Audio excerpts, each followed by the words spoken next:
It's really nice, right? How you can just talk and talk and talk to God and He stays quiet and you can just leave in a minute.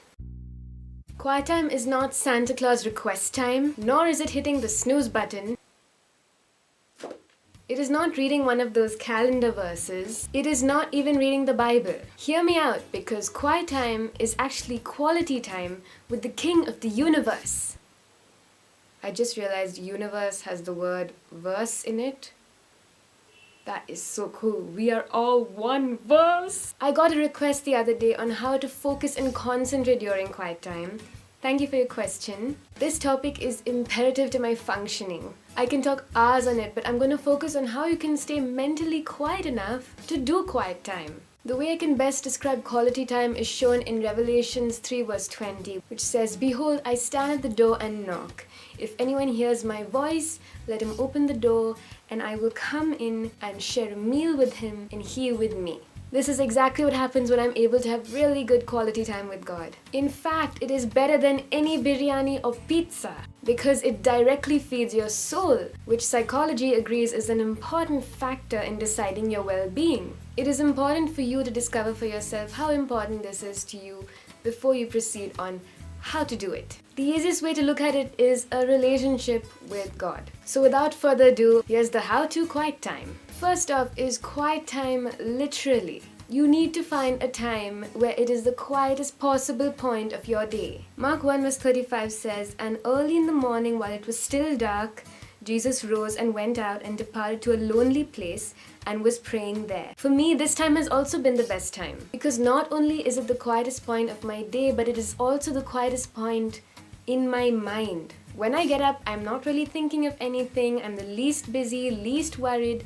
least concerned about matters that are going to come and fill up my day. I suggest you do find this early morning time space in your day. Think of it like a rendezvous with your loved one that's only going to happen before the sun rises. You must have heard at least one story where there's a character that is himself or herself only during the night, and as soon as the sun rises, they change. There is something in that. Once the day starts, everything is so different. However, if it's completely impractical for you, I understand, and really any time works. Also, you should have had a good sleep because it's really easy once your mind is calm and everything around you is quiet and you're reading soothing things like Bible verses to fall back to sleep.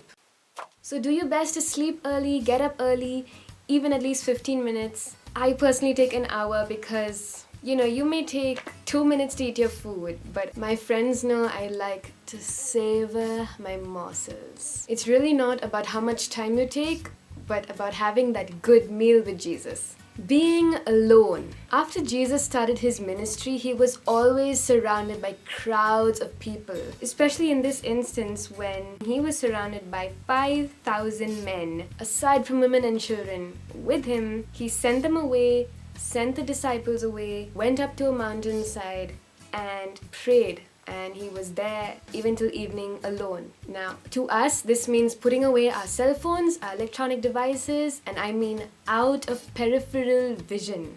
It is so tempting. Go away from your friends, your family, and whoever else. Even if you are in the ministry and you have pastors with you or you have potential clients with you, you need to put them aside for a little while. Praying with them is not quiet time.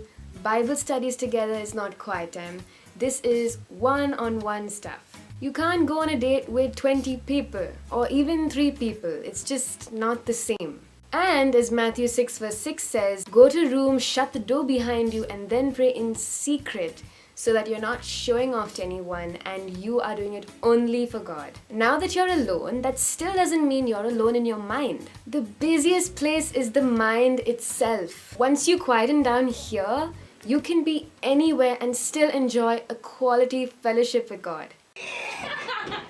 Hallelujah! That's if your circumstances don't permit anything else. To quieten the mind, we need to focus physically. The Word of God. Think of a boyfriend or girlfriend or really close friend. You probably text them. And if they keep texting you and you don't read those messages, you're probably missing out a good portion of who they are. That's the Word of God. It's a whole bunch of messages to us. Plus, it's a great physical tool on which we can concentrate our physical senses and decipher with our mental faculties. Psalms 119 verse 9 says, "How can a young person stay on the path of purity? By living according to your word." Remember, God's thoughts and ways are much higher than us, and we need to constantly refresh our understanding with His word.